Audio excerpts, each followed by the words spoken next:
The origin of replication is exactly what it sounds like. It's just where the replication begins. So here in our replication fork, we have all of the ends labeled. How we actually get this open, we have some helices, and that goes in, and it's able to unzip and unwind the DNA fragment, the DNA strands. To prevent them from breaking because of the torsional stress, we have gyres ahead of the helices, isotopoisomerase, that will reduce the stress by nicking the phosphodiester bonds, which keeps the nucleotides together. From there, we also have some single-stranded binding proteins along both strands to help keep it open, stable, and prevent hairpins from forming.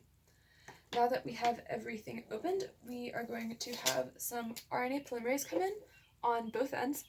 We'll just do the leading strand first, and it's going to latch down and create just a little RNA primer, just a little strand.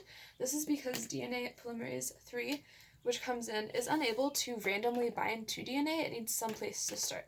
So once DNA polymerase 3 comes in, it'll start the elongation process with base pairing.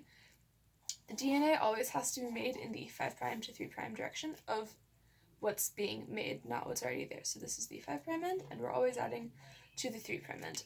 For our lagging strand, down at the bottom, it is the same with having different primers around.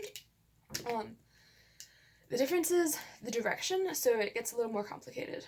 So DNA polymerase 3 in reality is a larger complex, normally of about 2 of them stuck together. This helps keep everything more organized within the whole process.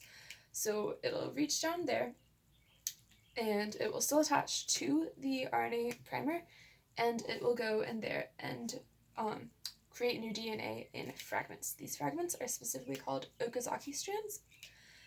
Then once, as the DNA is coming out of the DNA polymerase 3, DNA polymerase 1 will come in, and it will replace the RNA segments with regular DNA.